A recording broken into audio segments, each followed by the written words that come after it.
Story అంట.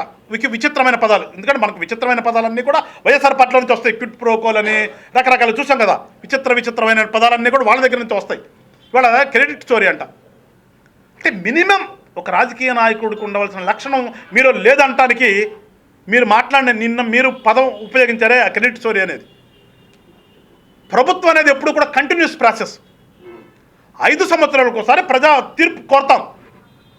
ప్రజలు ఎవరిని మెచ్చితే వాళ్ళు అధికారంలో ఉంటాం, లేదంటే ఇంకోళ్ళు వస్తారు. కానీ ప్రభుత్వం కంటిన్యూ వెళ్తుంటుంది.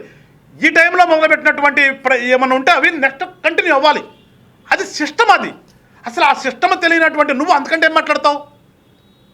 భోగాపురం ఎవరు మొదలు పెట్టారు, ఎవరు కట్టారు, సరిపోయింది. సరే నువ్వు కొంత పని చేసావు అనుకుందాం.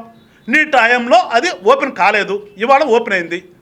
అది క్రెడిట్ స్టోరీ అవుతుంది. అది నవ్వుపోతారు కదా జగన్మోహన్ రెడ్డి గారు నిజంగా నీ మాటలకి.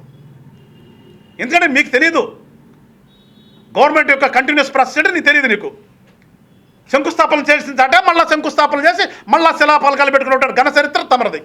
అందుకని మీకేం తెలిసింది? మీ 5 సంవత్సరాల కాలంలో ఈ రాష్ట్రంలో ఎక్కడైనా ఒక్క పరిశ్రమ పెట్టారు, ఈ పరిశ్రమ ఉంది అని చెప్పండి. రేపు వచ్చి మీరు, నేను ఛాలెంజ్ చేస్తున్నాను. వైఎస్ఆర్ పార్టీలో ఉన్నటువంటి ప్రభుత్వాలు ఎవరైనా సరే మా 5 సంవత్సరాల కాలంలో ఈ పరిశ్రమను ఆంధ్ర రాష్ట్రంలో స్థాపించాము, దాన్ని మీరు భయపెడుతున్నారని చెప్పండి ఒకటి.